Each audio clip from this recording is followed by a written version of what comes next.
Reprenem la sessió amb un keynote speaker molt rellevant i del que estem molt contents que hagi pogut venir a explicar-nos coses molt interessants.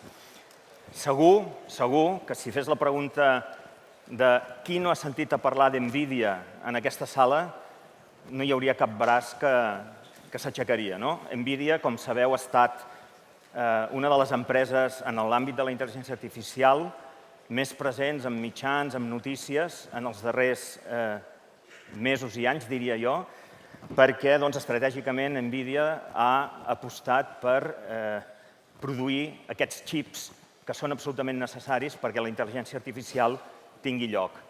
Avui tenim l'honor de comptar amb Rod Evans, que és el cap d'Europa, el cap de Relacions Institucionals, també per educació i en temes relacionats amb intel·ligència artificial. M'agradaria també dir que NVIDIA té una relació molt propera amb el BCC. Com sabeu, el BCC també és membre del SIDA i això també ens ha permès i ha ajudat a poder comptar amb en Rod avui aquí. I bé, ell ens farà una visió òbviament, del roadmap i de les tecnologies que NVIDIA està desenvolupant, però també ens farà una visió de com NVIDIA veu i creu que es pot arribar a assolir temes importants com, per exemple, la sobirania tecnològica, tant a nivell regional o a nivell continental. Per tant, m'agradaria que rebem amb un aplaudiment a Rod Evans. Rod, the floor is yours. Gràcies.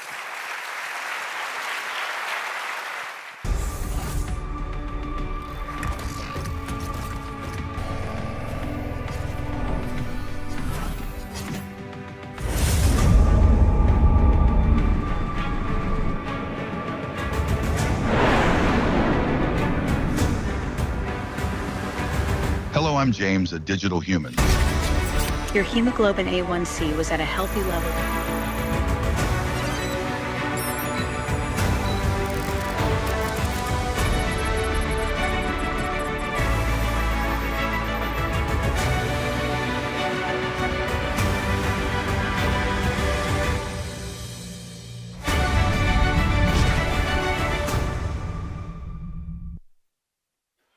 Buenos dias.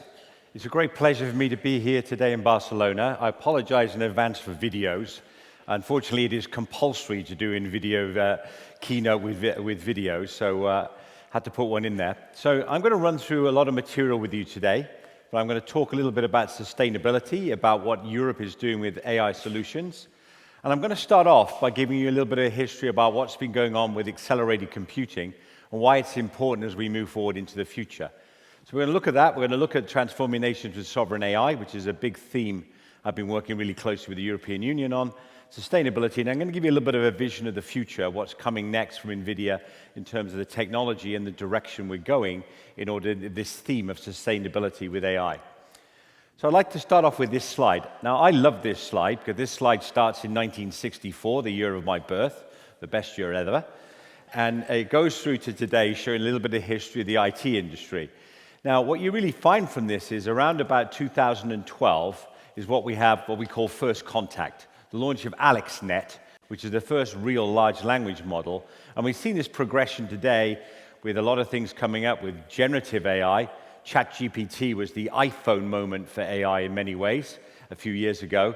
And we're now in the verge of what we call a new industrial revolution with the potential to create a 1 trillion market opportunity. Now, if you look at where we've gone through this, so from that first contact with AlexNet, and you go through this you get through the bit with perception AI to generative AI, to more recently we've had this concept of doing agentic AI. Now, many of you, if you use a website, will have seen got a cross or an application on your phone where you get an agent that directs where you need to go and answers questions for you and points you in the right direction. And that's been a big step forward and is a big use in terms of customer service applications and areas where AI are transforming business as well as helping members of the public. And we get forward now to the next level, which is going to be physical AI. Now, there's a very interesting newspaper article in a UK newspaper a couple of weeks ago, the Daily Telegraph in the UK, and it said visitors come back from China terrified with this vision of the future. And you read the headline and think, wow, what's this? And then you go into it, and what they're terrified about is how far behind Europe and the US is behind China in the use of physical AI and robotics. So you are going to see massive step forwards in terms of robotics and physical AI going forward. I was recently in San Francisco, walking around San Francisco, and every other taxi you see is a Waymo. Waymo is an autonomous driving, driverless taxi. When you get in it, there's nobody sitting next to you. It's just the wheel turns, off you go. The great news is you don't have to tip, and you don't have to have conversation when you're in the taxi. So it's actually really quite a bit of refreshing change in many ways. So let's look at what's happening with the AI scaling laws. This chart shows you two things here. The rate of growth of training compute and a further growth here now of inference compute. And around this period, OpenAI launched a thing called Strawberry, and what Strawberry has done is it's moved the trajectory of inference so it's on the same growth curve as training. So training at the moment is showing in performance and capacity. It's been doubling every 6 months, pretty much since 2012. Now, to put that in context, that's a 1,000,000x improvement in 10 years. Now, if you compare that with the last generation, which was Intel x86 processors, the maximum that ever achieved in terms of performance and capacity growth was 100x improvement in the decade. We're now at a 1,000,000x improvement. It's a dramatic improvement. And inference is now sort of on this new growth path where it's actually going to overtake training within the next 5 years, probably within the next 3 years, as the predominant use of AI and how it's going to do this scaling. So with all this context about where the industry is going and where AI is going and this 1,000,000x growth, what are countries and nations doing about transforming their economies with sovereign AI? Well, the good news is in Europe, sovereign AI is starting to surge. You'll see various pictures up here of my boss, Jensen Huang, and myself meeting different people in different countries. I recently attended a call 2 weeks ago with European Vice President Verken and with Jensen.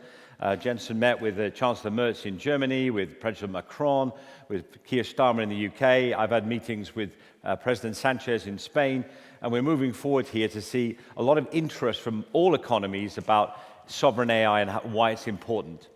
Now, when we have these conversations with politicians, you really ask them normally two questions. The first question is, are you going to be an AI taker or are you going to be an AI maker? Because you're not going to have a choice but to be an AI taker. It's already happening around you. I did a presentation with a guy from Google the other day, and I said, until recently, none of my kids are using Google anymore. They're all using ChatGPT for everything. Now, Google has jumped on the bandwagon with Gemini. It's actually a very good technology they brought out. But you're seeing a big transformation from traditional search towards these applications. So the question to politicians and industry is always, are you going to be a taker of the technology or are you going to make your own? And then the second question we already ask these governments is, how are you going to stimulate growth in your economies? Because you're not going to stimulate growth in your economy by adding more people into the government and public sector. You're going to stimulate your economy by driving innovation in your economy and new ways of doing business, new ways of working. Now, out of this, who's been paying attention? A lot of headlines here on the slide. European Commission made a big statement back in February when it launched the AI Continent Plan, which is the first time I've seen a full plan going from how do I get people educated about AI, how do I get startups and SMEs using the technology, to how do I get it scaling with this concept of AI gigafactories, which some of you will have read about in the press, that the European Union is currently in the process of looking to procure, and Spain has a very prominent and very strong proposition that's going forward for their AI gigafactory. Now, out of this, you have to understand what are the key components of a sovereign AI. So first of all, you've got to have an AI imperative in your economy. AI capabilities are going to be critical to economic growth. It's not a debate anymore, despite all the things you might read in the press about circular discussions and circular transactions. The AI boom is absolutely real. And like I said, you take that Waymo taxi, you'll see it in real life. But certainly you have to look at what are the domestic AI capabilities you have that are going to drive things like national security, the cultural preservation of languages and culture, as well as innovation. What is the ecosystem around you? Do you have people prepared to invest in this? Do you have developers? Do you have scientists? Here in Barcelona, you have one of the world's leading supercomputing centers that also is a major innovation hub. The Barcelona Supercomputer Center has added over 1,000 new people, a lot of which are doing development in AI, and has recently launched a very, very powerful and strong large language model that supports Basque, Catalan, and Spanish, providing the capability to preserve local language and some areas with it. The third thing we have to ask people is, do you have an AI-ready workforce? In Spain, one of the benefits you have here is a very strong university sector, very well-educated workforce for the future, which means I think you can get an AI-ready workforce. Do you have the models and data? As I said, at Barcelona Supercomputer Center, they launched the ALIA model, Spanish large language model, so you're having that. And then finally, do we get this concept of AI factories? Barcelona Supercomputer Center is now in the process of procuring an AI factory, and as I said, there's likely to be an AI gigafactory in Spain with a Telefonica-led consortium that is one of the leading bids across Europe. Now, beyond this, you have to then think as a country, what are the things you want to try and achieve? Now, most people want to achieve that. They want to do scientific discovery. They're trying to do urban renewal. Everybody's worried about national security. And how do I improve citizen services? One of the things that is a consequence of the life that we have in Western Europe is that we have an aging population. When people get above a certain age, the last thing they want to do if they're in their 70s or 80s is fill in a 20-page form to get a grant or get an application or a benefit. So if you can transform that by using an AI avatar or a chatbot they can just communicate with online, the likelihood is that they're going to be able to go and get through the process and claim those services and benefits rather than filling in the paper mountain that most public sector expects us to achieve. Now, when you add to all of these capabilities from the national imperatives, you start to bring together the human and compute capability to get a series of outcomes to benefit and grow your economy for the future. And that is what all about building an AI nation is all about, is providing growth and benefits to the public out of what we're doing. And people I know are very fearful about what AI will do for the future, but you need to embrace it because it's going to happen anyway. So you're better to embrace and plan it rather than just let it happen around you. Now, we're starting to see this concept, and you hear a lot of this in the trade press and in the national press and the international press about the emergence of the AI factory. And the world is moving from this concept of software factories writing software to this concept of an AI factory which produces the new currency of the AI world, tokens. And generative AI is really driving a full-stack reinvention of applications and how they interoperate and how things work to give you a better solution. Now, this is a picture of Stargate, which is OpenAI's data center in Texas. It's a 200-megawatt data center site with the ability to scale to 1.2 gigawatts. Now, if you look at that site from the air, you probably wouldn't know that's a data center. It looks more like a factory to me. And that's really what these things are doing. They are factories producing tokens and intelligence for the future. And you should think about them as factories, not data centers. Now, we're starting to see this concept of these sovereign AI factories, the engine for growth, all the things I've talked about. And what you do with this is you take your data in at one end, you create your AI factory, does transformation on that data, and at the end of it, you produce intelligence. There's some really good articles that have gone out. There was a great article in the Condé Nast Traveler magazine, well-known travel magazines. Other magazines are available. But the Condé Nast Traveler magazine had a great thing in it where they said people wrote an article about the guy had planned a trip to Spain on vacation completely with ChatGPT. He told me all the places to go. He said, I've got 6 days in the south of Spain. Where should I go? And it mapped out a whole thing of where people can go. Now, was it 100% accurate? No. Was it 95% accurate? Yes. So people are now looking at things like this to plan vacations and all sorts of things because you're transforming this data through this AI factory into intelligence that people can use. Now, we are going to start to see this new industrial revolution. We're talking about this $100 trillion marketplace coming out with these tokens of intelligence. And NVIDIA is providing a lot of things around this to make this possible. We're providing a new wave of agentic AI and robots. We provided our Blackwell GPU, our latest generation product, this concept of building these AI factories, and then we're going to see a 10x improvement in the number of European presences in the next year. This is our prediction on what we're going to see for the pan-AI European AI infrastructure in 2026. This year, we've seen a 3x improvement on 2024 in terms of new implementations. I am already aware of more than 100,000 GPUs that are going to be deployed across Europe in these AI factories and mega centers in 2026. So we're predicting another 10x growth on top of the 3x growth we've had this year in next year, and it's going to go beyond that into the future. And Spain is extremely well positioned. with a large capability of sustainable power and all the rest of things around that, with a large area of land and investment in local entrepreneurialism. Spain is on the forefront to take advantage of this and is becoming one of the hotspots across Europe to put new data centers. 3 or 4 years ago, people were talking about all the data centers were going to be up in the Nordics because you need really cold air. Well, the world's moved on. I don't need cold air anymore. What I actually need now is water and power. And certainly Spain has got a lot of power capability, although you wouldn't have believed it when I was in Madrid when the power went out. But Spain does have a big sustainable power network. And we're actually going to see Spain start to become one of the major hotspots for data center and AI technology over the next 2 to 3, 4 years. So let's talk about what that really means, because a lot of people are fearful of the fact that these data centers are going to consume all this power, and how is this going to be sustainable? And I'm going to talk a little bit about that in the next 10 minutes or so.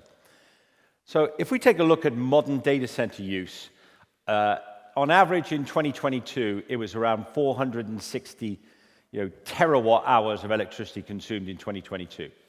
The latest estimate I heard is that's now over 1 million terawatt hours in 2025 globally. So it's between 2 and 4% of all the global electricity produced is going into these data centers, and it's likely to go up again, as you've seen, by another factor of 10 next year. Now, data center efficiency of gains absorbed most of the workload and demand growth since 2022. We've seen a lot of growth going by 340%, internet traffic up by 600%, energy consumed has only increased by a small amount, between 20 and 70% despite all that growth. And what we really started to see is some of the big hyperscalers, Microsoft, Amazon, Google as examples, have really been leading the way to using green and sustainable energy. Microsoft Azure has been 100% renewable for the past 13 years, Amazon Web Services at 90% renewable, Google at 100% renewable. So not creating impact in terms of carbon footprint, but using sustainable energy to map onto this growth in requirements. And even in non-cloud data center, we've seen some progress. It's not just the CSPs. Here's a 45 million towards energy efficiency spent in 2024 by Equinix. 96% renewable energy in just a normal data center here, and a 1.46 annual efficiency. 1.2 is about where you want to, 1.1, 1.2 is where you ideally want to be, but even in an older data center, you can hit 1.46% efficiency, so it's pretty good efficiency even in the non-specialized new build data centers. Now, when you read the horror stories in the press, and you will read them, it's going to talk about the fact that these new training jobs like OpenAI is producing and others are just going to kill everything, and they're going to take all the power, and it's going to be really a problem. And it's very clear when you're training a large general-purpose large language model, it does take a lot of energy. It's roughly proportional to the size of model. Now, you're starting to see models now at 9 billion parameters and above, so clearly it's going to use a large amount of energy to sort of get there, and it's about 50 gigawatt hours is the largest scale we've seen globally. But what you start to see is when people are taking stuff, they're reusing models that are already existing, they're not having to retrain them from scratch. So what you do is you take the model that's already there, you use that pre-trained model, and you can optimize and get things done much quicker, and also fine-tune the energy access, what you need to make it work. So by taking and customizing a pre-trained model, you can get anywhere from 10x to 1,000x cheaper than trying to build it from scratch. And almost nobody is building anything from scratch in terms of large language models. They're usually starting with somewhere and a data structure and format to build these models for the future. Now, as I said, the world is going to move towards inference. Now, what is inference? Inference is when you ask a question to ChatGPT, design me a doll of Jorge Mas presenting at a conference, right? And ChatGPT will design you a little doll. It's probably the most powerful use, most useful, common use of ChatGPT today. Anybody on social media is probably sick to death of seeing people appear as little dolls on their social media, but that is doing inference. So you ask the request, it goes into this network, it goes out there, and it designs you a solution. Now, inference energy is also proportional to the model size you have. Now, a lot of small specialist models can be much more accurate than the big models. The model size is requiring a lot of energy from it, and therefore it's a function of the demand. A lot of requests at various times of the day, if you go to ChatGPT and others, and you say, can I ask a question, you might have, particularly if you want to build an image, it may tell you there's a big queue, you may have to wait a few minutes, I'll contact you when your image is ready. Because that is an inferencing job that's going out there to do all that work to build what you're asking it to do. Now, we have this concept of the arc of AI computational efficiency. So the energy used to train a model is decreasing over time. The chart here shows two really dramatic elements. This one is one particular model that's got this is our generation that was launched in 2021. This is our generation that was launched in 2023. And you see a 5.6x improvement in energy consumption for the same job, or a 3.2x for the same job. So you can actually get dramatic improvements from this over the last 10 years. And it's only about 2x from the actual process. Most of it is coming from improvements in the software capability and the ability to actually use things like structural sparsity to give you the same node and system improvements as you get with training with inference. Software efficiency and improved algorithms are making a big impact, and a lot more to come over the next 2 to 3 years as we start seeing more and more new applications come out there. If you haven't got it yet, go onto the Apple App Store or the Google Store and download an app called Perplexity. Perplexity is a great new app. It gives you a sort of ChatGPT type function. You can ask it anything, and it's got links out into a number of data sources. Indeed, the Barcelona Supercomputing Center ALIA model I talked about earlier is now also going to be integrated into Perplexity, so you can ask questions in Spanish and get answers directly from the Spanish large language model. So a lot more to come, but some really exciting application things out there that are going to ride this wave of computational efficiency. The impact on data centers.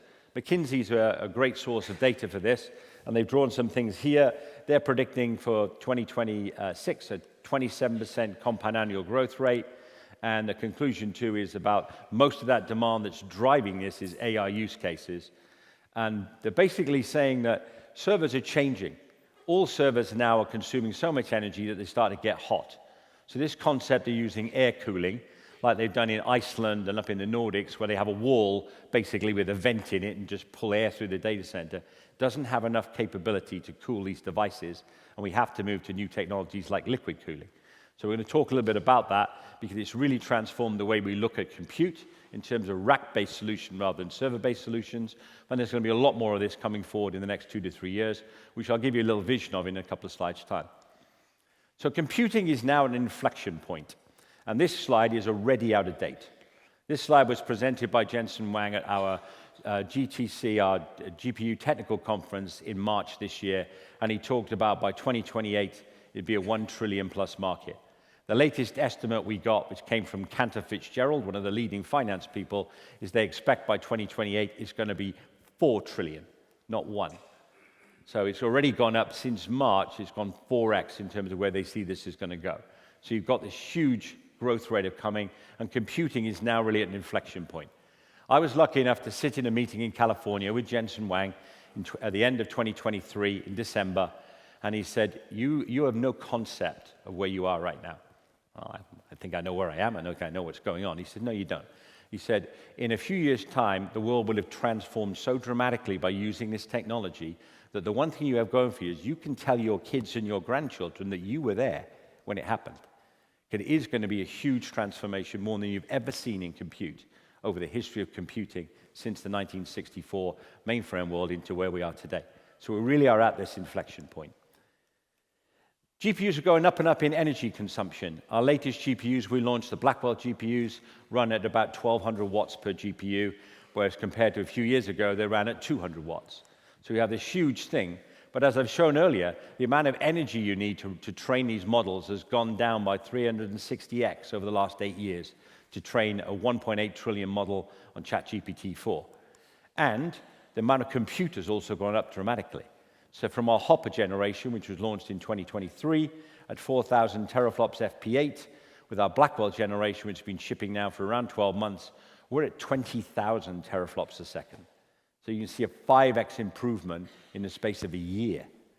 So we're getting much more power there, and that's actually meaning I need less and less energy, actually, because I need less compute to drive the same results.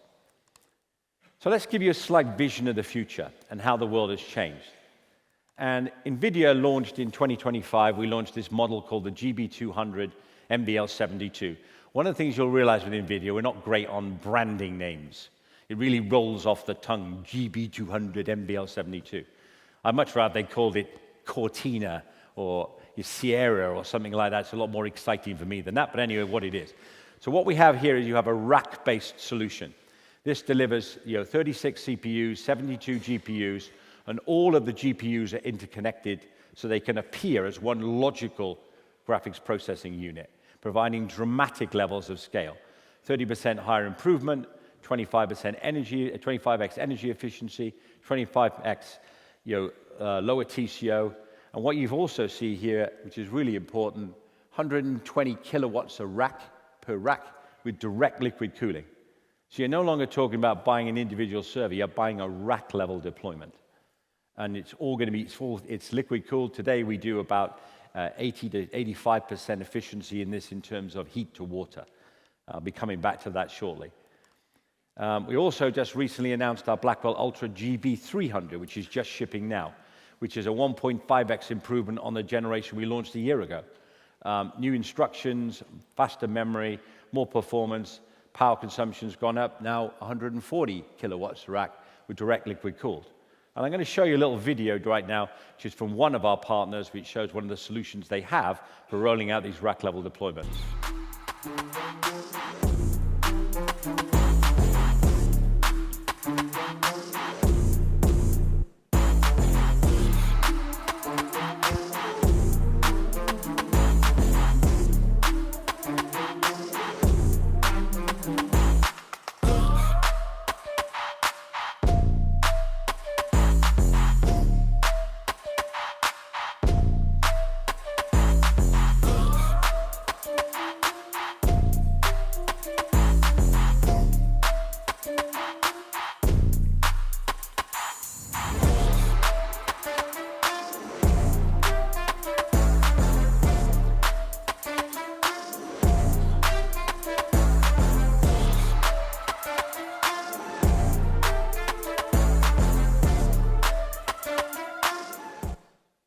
So that shows you where we are today, the state-of-the-art technology, rack-based solution. It's showing you the pod capability of bringing 8 of these together, giving you 576 GPUs. Now, early next year, we're going to be shipping our next generation GPU, which is our Rubin-based generation of GPU. You're going to start to see 576 of these in a single rack. So that last one showed you 8 racks, giving you 576. We're going to condense this down to 1 rack. And so you can get massively improved density. We're going to add in a new product very shortly, which I'm going to show you. But as you can see from this, a lot of transistors, a lot of CPUs, a lot of switches, a lot of capability, all in, again, in a single rack-based solution as we move forward. Now, the first part of this is we're launching, this will come out in the second half of 2026. We have the Vera Rubin NBL 144, which is our follow-up to the 72. It's got 144 GPU dies in it. If you noticed on the last one, on the GB300, you saw the GB300 had 1.1 exaflops of FP4 inference. This has got 3.6 exaflops of inference. So a 3.3 improvement between generations in 12 months. We've got a lot of new faster memory on it, 2.5 times as fast, twice the amount of memory in the rack as we had previously. But again, the power consumption goes up, so it's now at 250 kilowatts a rack with direct liquid cooling. So a lot of extra density, a lot of extra performance from it. And we're not stopping there.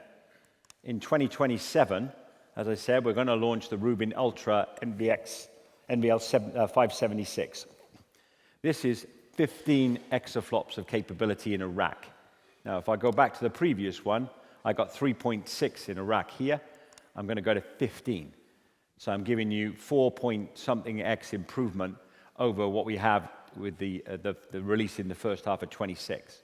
Lots of extra memory, 8x more memory, lots of capability, 650 kilowatts a rack. Now, just let that sink in.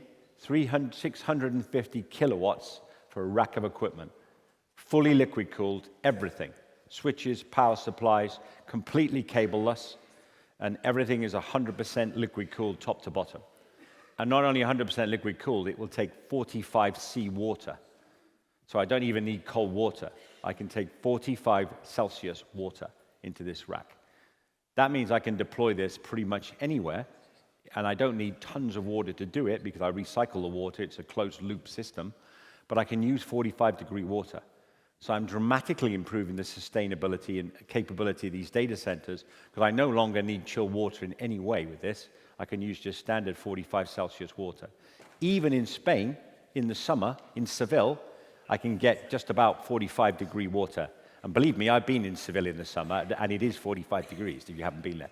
But there you go. But we're going to take that capability to give you a fully liquid integrated rack, cableless, that will give you a complete dense solution in 2027. So about 2 years from now, you'll start to see these shipping. And this is what's really going to fill these massive, great AI gigafactories that you hear, like the one I showed earlier with the AI factory being built for OpenAI in Texas. And we're not stopping there. So we have this relentless capability to improve innovation with a one-year rhythm. And in 2028, we're going to be launching the next generation, Feynman. And Feynman is going to be a next quantum leap again in the technology beyond 2027. Now, why are we doing this? Why are we doing this every single year? With two reasons. Number one is our customers are demanding it. OpenAI, which owns ChatGPT, this year alone is going to deploy 120,000 GPUs in Europe in 2026. And they're telling us they're going to deploy 500,000 GPUs in 2027, 2028 in Europe. And globally, they're going to deploy about 2 million GPUs.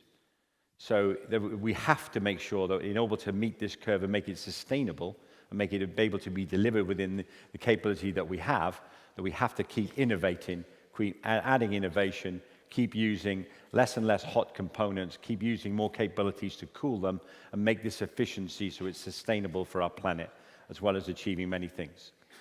Now, one of the great statements that came out from Jensen Huang recently, he said, what we've got to now do in the West and in Europe and the US, we put in that in the Western category in my mind, is we've got to change what we're using the technology for.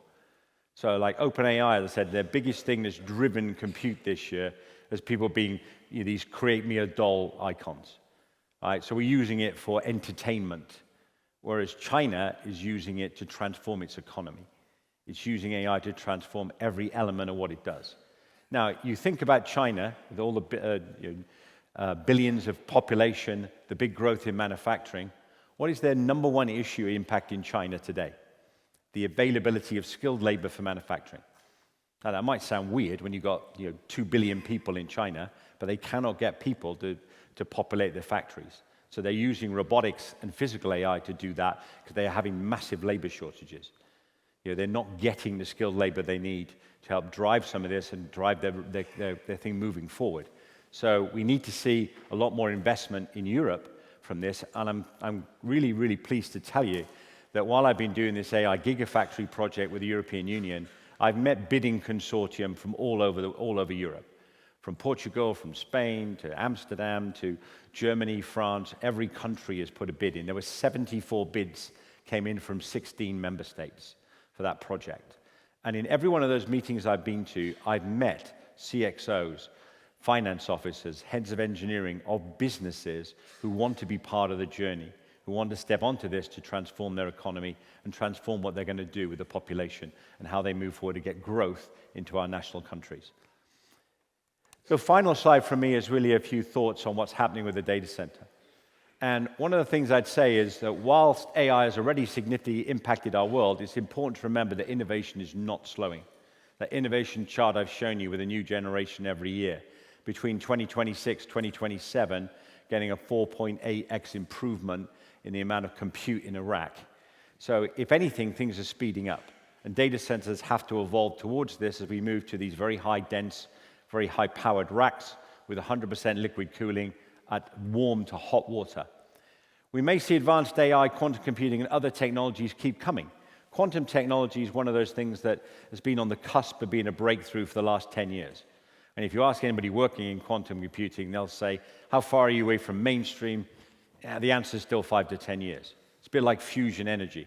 Fusion energy, I did a first call on a fusion energy center in 1990 in the United Kingdom, where they built the joint European torus to use fusion energy. And in 1990, they told me we were a decade away. Well, in 2025, we're still a decade away from fusion, and we're probably still a little bit of time away from having quantum. There's no question that as people start to do more and more experiments with fusion energy and quantum, it's also going to drive new technologies that are going to change things. Sustainability is key.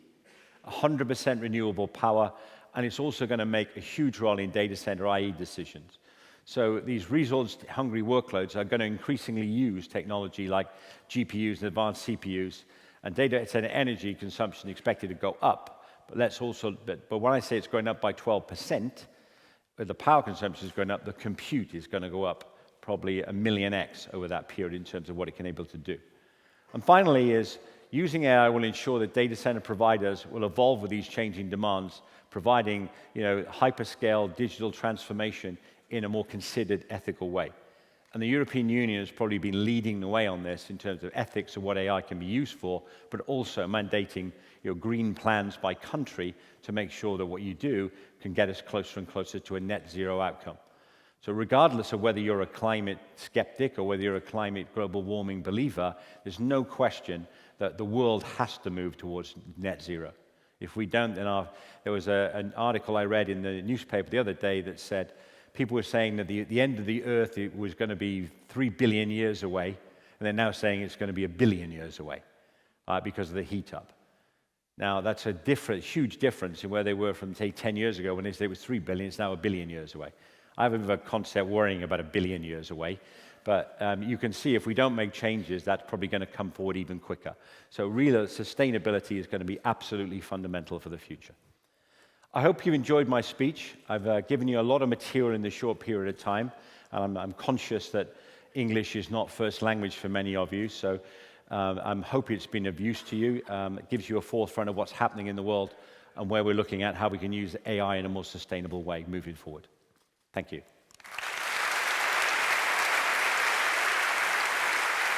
Okay. We have some time for questions. Sure, no problem. Thank you. I'm so efficient, I left 5 minutes for questions. Yeah.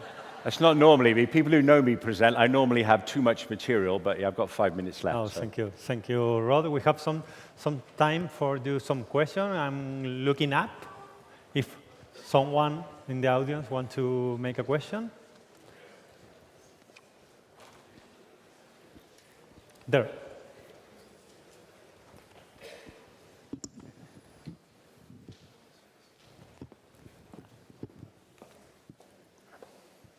Hi, I'm Otsman from Belgium. Thank you for your speech, very inspiring.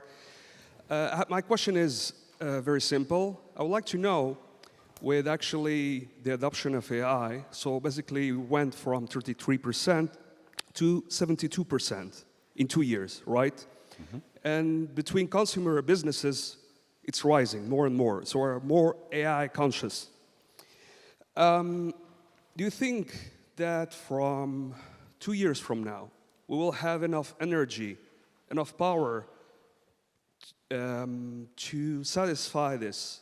Because the time to build with energy, facilities to satisfy the demand could take 4 to 5 years or even more, and also data centers that are reliable.